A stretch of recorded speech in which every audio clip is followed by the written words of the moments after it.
Welcome back, everybody, to the Abandoned Forest. We're going to get to the tutorial in a second. First, I thought you might want to see what the map looks like. That is where you're going to come across, and of course, that part is not finished, but you're going to have to take that entire circle around, take a low bridge down there, come up that mountain pass, and then you arrive at the sheep farm. And then this was what used to be a path over, yeah, so obviously that's not done. Ignore the floating building. Real quick, the train track that you have going up there, that's going to be the train that you're going to be able to drive. The other one that's coming along next to the road, that's going to be a through train that is still operational.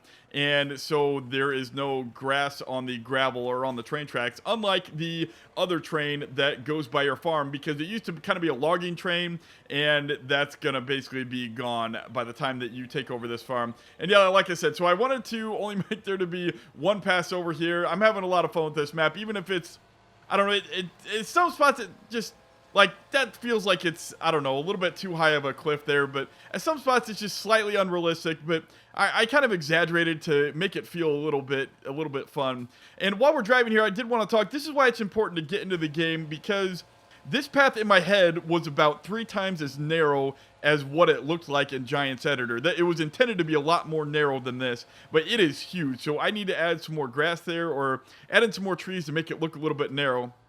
And so, like I said, it levels out down here, and this is going to be a fun little low bridge that we get to cross going over to the farm. And this is one of the only other few parts of the map that is done. Like I said, real quick up there, well, you'll see it on the way. Let's slow down here, and let's cross on over the bridge. This is the base Sosnovenka bridge. I did just edit it slightly, so if you want to do something like this in your map, I can show you basically what I did to make those changes, but there we go. Maybe I need to raise it just slightly. That seemed a little bit rough. Let's get on up to our farm. Let's see. So we have to cross over the railroad tracks here. And I really trying to, yeah, there is a lot of grass all over this path because I'm trying to give it the feeling of abandonment, and I think that you will certainly feel that when you get to the home farm. Up there is going to be a path to a pasture. You can kind of see, let's just zoom out a little bit. You can kind of see the top of it. Like I said, I think that's going to be a very small pasture with, you know, like a shed that used to be used for a sheep pasture, something like that. And it's going to be overlooking, let's just run up there real quick. It's going to be overlooking this area down here. I want you to have a good view of, you know, the scenery over there with a little bit of the river down there, and maybe that path. You know, if you're playing multiplayer, you can see people running to and from the farm. So maybe I think I need to make this slightly more hilly, at least on this south edge. And then, wait, that's not south. That is, what direction is that? That is the west edge.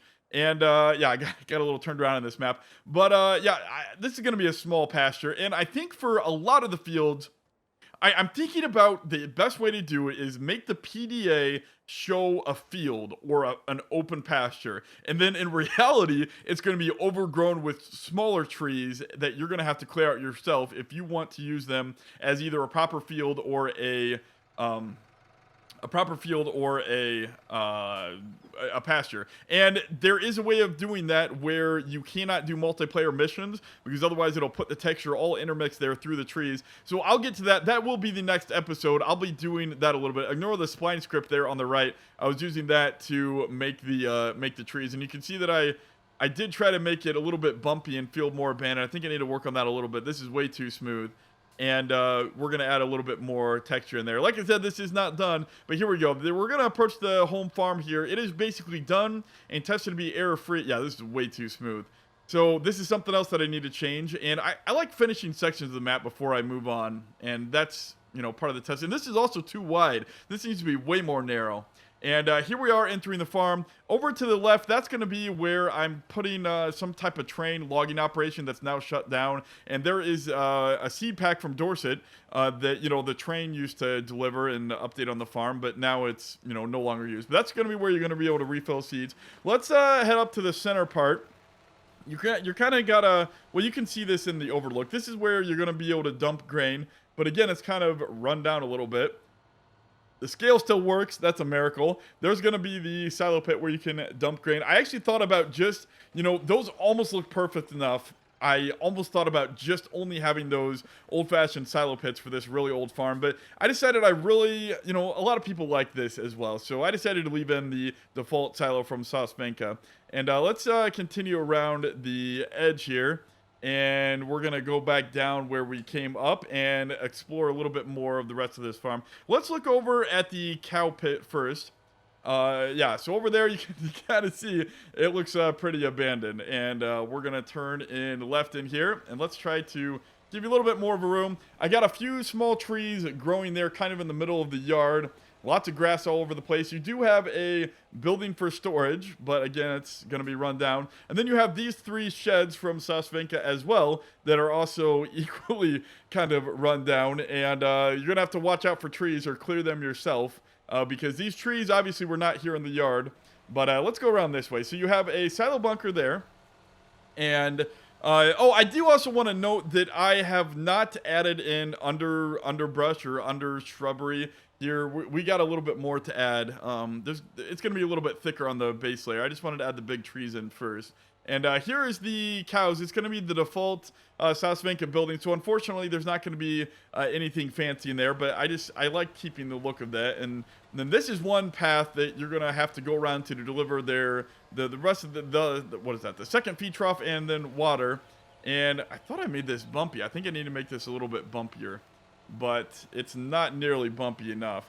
I kept on trying to give it the rough look here, but it's just not quite rough enough. I think, yeah, here it gets a little bit rockier and bumpier, but it's still not quite rocky enough for me. We're going to have to add that on a little bit. And then here's where you're going to buy and sell the cows. Let's hop inside the cab. And then up that way is going to be another maybe 1 or 2 smaller fields / pastures. I'm not sure how many fields or pastures I'm going to go with this. Well, first of all, none of them are going to be fields. They're going to be, it just depends on what they look like on the PDA. So it might look like it used to be a field there, but then obviously it's overgrown with trees and grass. And again, I will show you how to do that on your own map next episode, not this episode. Anyway, let's continue on through here. You have the workshop, and you have a gas station right there. And then you have, yeah, so right there, that trigger is going to be the workshop. And then you have a tractor that I actually got stuck in there. Although I kind of like the look of it. Maybe I'll start you out there and you have to reset it or unstick yourself. And so, yeah, some more abandonment. I'm not sure the starting equipment. The starting equipment is going to be very, very minimal on this map, if any. You know, you're basically moving here and taking over your grandpa's abandoned farm that he used to have a good logging operation out here or something like that. And then, anyway, here is the pigs. You can enter into the pig pen from back there. The slurry for the pig is going to be back around behind. And then let's finish backing in here. And this is where you're going to unload the pigs and get in there for feed. And then this will be your, whoa, that's, what was that? That was a little bit of a bump. I'm not sure if that was something with MR or if that was an invisible object. Yeah, so that's an invisible object. I'm going to have to take a look at that one. That is something else that I need to figure out what is that. Might be the, I think I know what that is. We'll go take a look at that. Anyway, let's head into the game. I mean, the map. First off, let's start off with fixing that error that I saw. Let's take a look over here. I think that it is the straw plane, and I accidentally moved it too high. Let's take a look at that. So right here we have the shovel catcher. Yes, and the shovel catcher, I guess it is by default a rigid body, which makes it have you know, collisions. So that is something that let's see. I think it might have to have collisions to be able to catch the straw. However, we want to lower that so it's just barely visible there, so it can still catch you know, straw that's in a shovel, but you don't want to be jumping up on it. I think right about there is good. So that's something else that we're gonna have to test in game. But just in case you were wondering what that was, that is something that you might see on your map. Let's go on over to the rest of the farm here, because I wanted to add, let's see.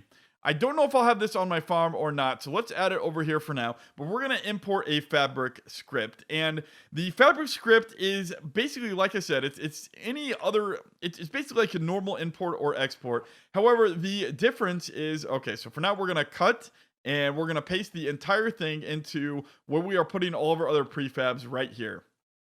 And let's paste it right there, and then we're going to go into it, and no, not actually. We'll get into this stuff later, but just remember the difference between a normal import and then something with a Fabrikt script. Basically, actually, this is a good habit. Every time you download any mod objects from the Giants Mod Hub, actually, so we will look at this first. Let's look at the actual model itself before it gets in the map. So this will be helpful.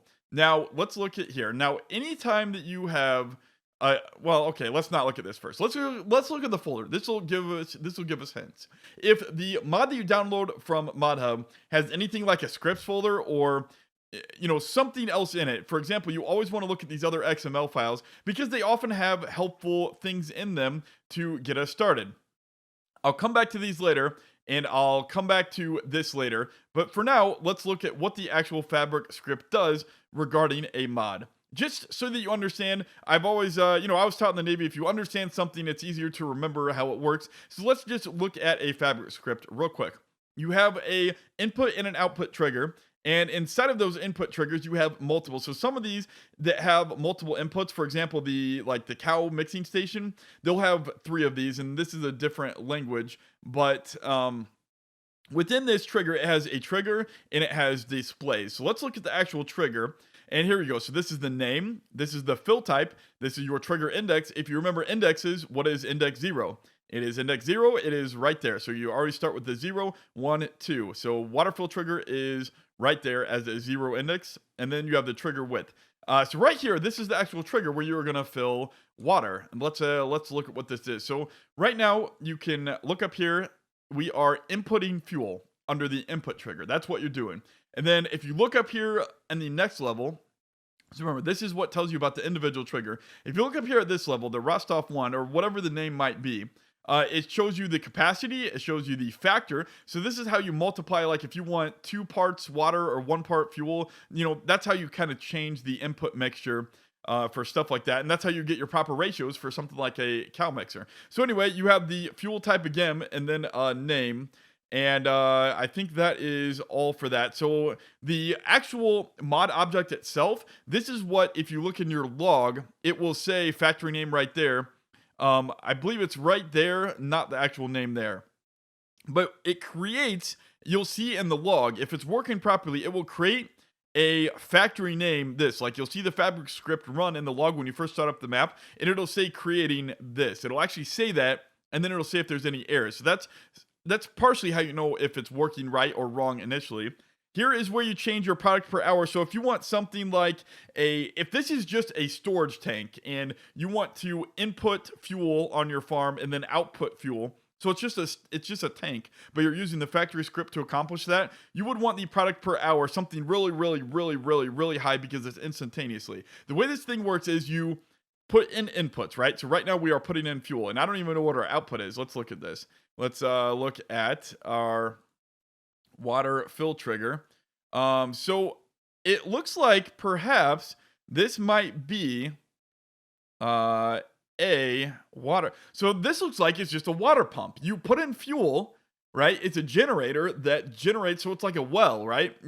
A well has to have electricity. A well motor to pump has to have some electricity. I'm actually kind of glad this was one of my users over on Discord that asked me to install it. So this is kind of neat. It's a pump that you put in fuel and you get out water, so it simulates pumping, water up from a well. I kind of like that idea. And like I said, if you want to change the ratios around a little bit, you can change the amount of fuel that you have to input by, I'm not sure if you want to double this or if you want to have it, if you want more water for your fuel ratio. That's something you might have to play with a little bit yourself. But anyway, this is the output trigger works the same way. You have water that you are getting out, and there is the water fill trigger, and there is your index. But I just explained this. You don't need to know any of this to position it on your map. That's just kind of how you I just like understanding things, and I think it's important to understand how things work. Hey guys, this washer station, I had some problems importing it. It is not an all-in-one kit. You have to go out on the internet and search some things.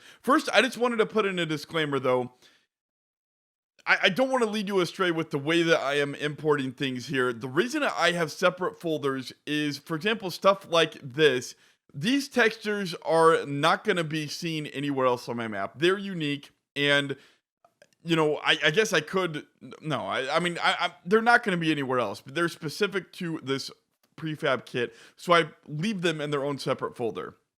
However, other things like the factory script, I should probably just recreate this folder as factory. I'm not going to do it now because it messed up some file paths, but I probably should have created a folder called factory. And the reason I say this is because the easiest way to do this is as you build your map and before you import things. You know what? Let's just change things around. Let's go to factory script. So now whenever I import something from the factory script, well, let's just start all over. I'll just delete this and it's being used. Okay, so that's because I'll have to go back and delete that later. So let's just import this washer station, and instead of importing, right, I'm not going to import the folder. I'm going to import the individual objects inside the folder. So now if I download another factory kit, it will have these same things at the same level. So it will put, I'm going to combine those texture folders. So that way, if they share things like a diesel generator diffuse, for example, or they share shaders, then I'm not going to have like 20 different sets of the same shader throughout a map. And indeed, something like a shader, for example, you can actually get rid of because my default map, for example, let's look at this real quick. I guess we will get into it just slightly. Right now, it's looking for this emissive light shader in shaders, emissive lights shader. And if I import this into the map as it is now, it's going to need this duplicate shaders folder. However, I know that, let's go back up a couple levels, and here's shaders. Nope, not there. We need to go up to the base map folder, so not shared. Well, shared is one of them, Corona White Diffuse, and then the shaders folder. These are commonly shared right there, emissive light shader. So those files we already have on our map, and we're putting duplicate files of the exact same type on our map. To prevent that, before I import, what I can do is I can go into this this i3d file, and this, you have to do this before you import. Else you'll have to go into your actual maps01.i3d. But if you do this before you import, it's a little bit simpler. For now, instead of using, right now it's looking for, right, it's always relative to the i3d file. So it is looking for a shaders folder and emissive light shader. We're going to delete that and redirect that. What we want to do is we want to figure out how to get there. And we have to figure out that we have to go up a level. And there's a special notation for XML to find the file path to go up a level. It's ... and slash. Whoops, that's a and slash. That goes up one level. So let's look for that shaders folder. One level does not do it. 2 levels does not do it because this is a different shaders folder.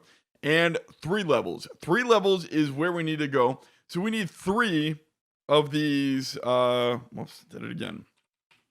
We need 3 levels, and now it should go back up to find that shaders folder. And just to confirm, again, if you do this before you import that object into your map, it would be good to go into it actually itself and verify you don't get any file path errors. All right, there we go. I see that there are no file path errors, so it loaded correctly. All right, let's get on to importing the new object. It is under textures and then factory script folder. Now, and remember, if you do any file path changes, you can do them later. But I think it's easiest to do it because here's all the textures in this self-contained file. It's easier to know what belongs to what, as opposed to if you import this into your map and save it, then you need to go into the map i3d file with, thousands of lines of code, and then you need to figure out where the actual texture file path was. If you change the file path now, then when you import it, it will resave the file path relative to where your map i3d is. I think I already said that, but just a reinforcement point. So if I was actually installing this on my map, I would go through and make sure to minimize my duplicate textures first. However, let's get this set up first, and then we're going to go into game and I'll show you the errors that we have. And and I'll show you why it threw me off for a little bit. All right, so it is imported. We don't have to do anything else inside the game. You can go in and edit it, as I kind of already showed you in the previous section. But let's just save this for now. We don't need to do anything else. And let's exit our, well, I guess we can leave our map open. But the other thing that we need to do is we need to go into the actual factory script folder. And this stuff right here, I said I'd get back to it. We need to put this into our current mod desk. And that's why they called it Mod Desk, that's probably another language for like enter or something like that. Enter in the Mod Desk. That's just what I'm guessing because that's what you have to do. So let's go up to our starter map Mod Desk, and I have already added these things, but just so you kind of see a quick example of how to do it, you have to reference the source file wherever you put it. They have you putting this somewhere else, right? I didn't put my scripts there. I want all my scripts in the same folder, and Boltville already has a script on this map installed. So I put the Fabrikt script in that same folder, and then I reference the file path. So you don't always have to follow exactly what they say here for source files. The only thing you have to remember is if in the Mod Desk you already have a extra source file section, you cannot have more than one. So don't copy and paste this entire thing. And this, I always forget if it's a L10 or 110. I think it's L10. The L's look exactly like ones in Notepad++, but so I just copy and pasted this and put it up there. So there we go. And this is what you need because this matches certain things with the factory script. This is basically your F1 menu. You can think of this as your like F1 text. Oh, that's one other thing you have to do. I don't think I showed you that, but you need to move that scripts into where you have the file path. So I already did this, but let's see, my script is in maps and scripts, and right there is my factory script. So you need to take that out from your folder and move that into your scripts folder. And then after you do that, delete your duplicate files. There we go. So now let's go into the game and I will show you the error. So right away, I'm not even into the map yet, and I see a few errors. One of them is a particle system smoke i3D.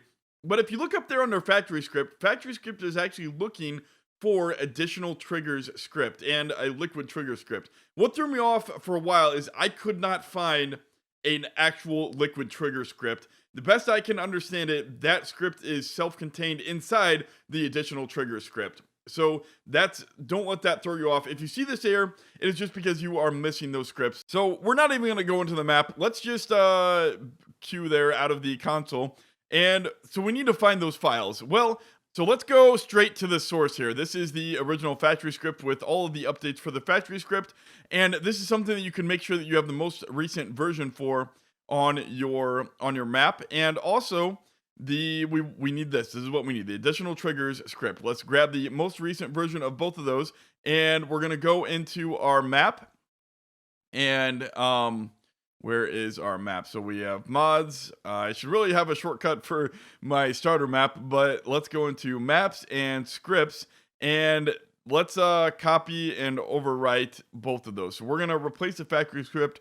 Now we have the most up-to-date version of the factory script, and let's add the additional triggers in there. And then, of course, to get the additional trigger script working, we got to go back to the Mod Desk, and basically the easiest thing is to duplicate that line and repaste it and call that, well, I forget the name, so let's go into and just actually get the name there. So additional triggers is what we want. So let's copy and go back in here and paste. So additional triggers, whoops, did I not have, I guess not. Yeah. So additional triggers.lua, there we go.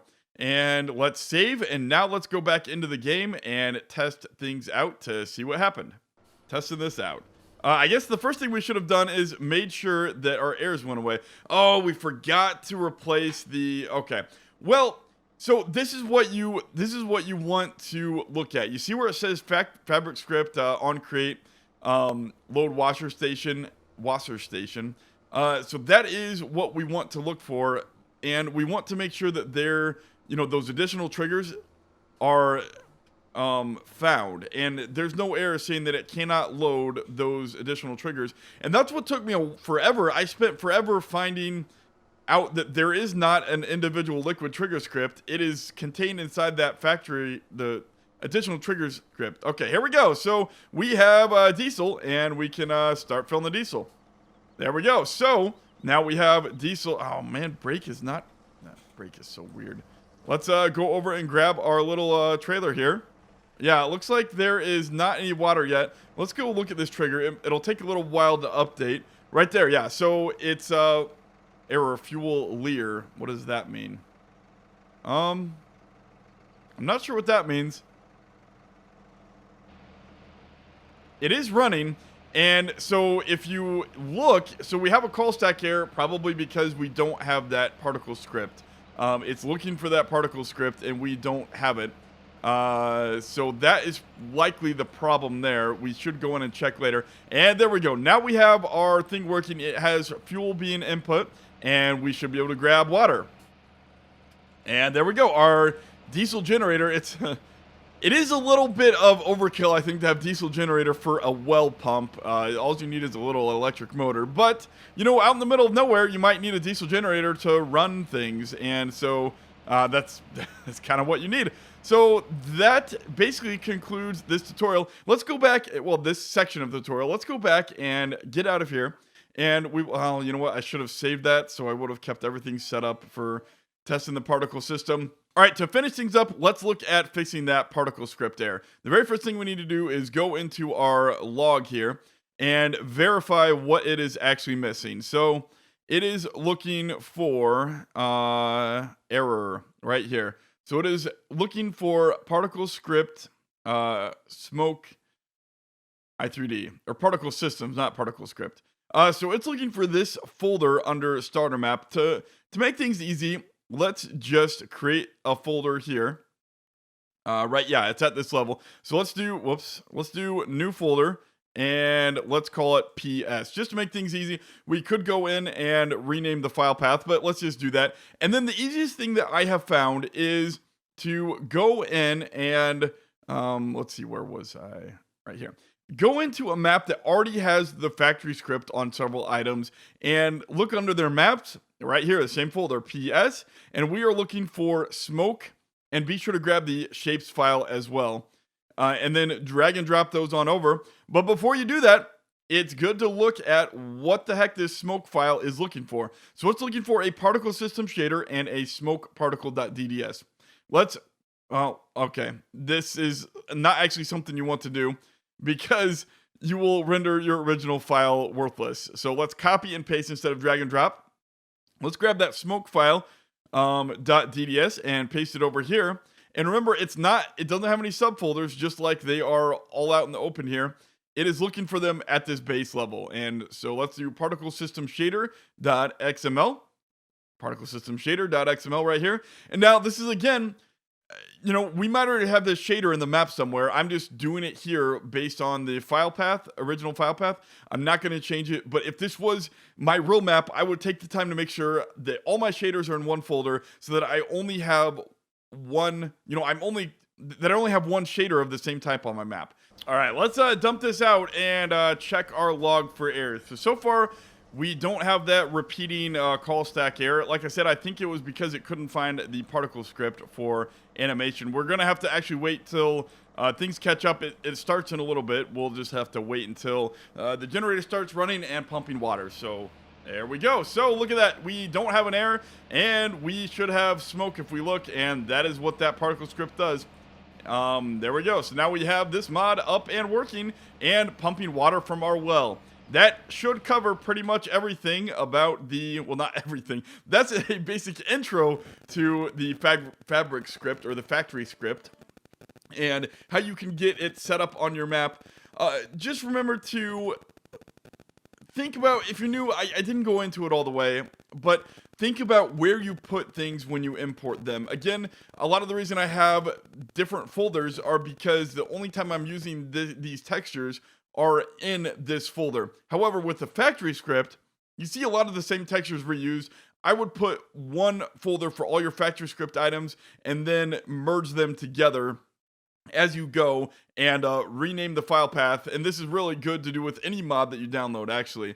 Look at what is in this folder and what it's calling. Look for stuff like shaders and try to call the same shader from your map that you already have, and then go back and delete the stuff that it's not using. However, the deleting part, if you forget to delete something, that's not as important, because basically we're going to do a step towards the end of making a map that will get rid of all those textures that you are not currently using in your map. So you don't have to worry as much about deleting things, but it's just a good habit to get into. Anyway, I think that should cover pretty much this tutorial from start to scratch. So I will provide a link for this website in the description. be sure to use this. And then it's just good to always have the most recent updated version of these. And yeah, I think that should cover everything. So for now, I'm not gonna save that. And let's yeah, so there we go. I think that covers everything. Thanks for watching. And if you guys had any questions or didn't understand anything, please let me know. That one was a little bit more complicated, but I wanted to show you all how to import a factory script mod. And then it also did cover, even if you're not interested in factory script mods, it does cover some basics on perhaps importing a little bit more detailed. Even if I didn't go into it, gives you some things to think about as you go on to make a map. So I hope you guys can use those things. And thanks again for tuning in.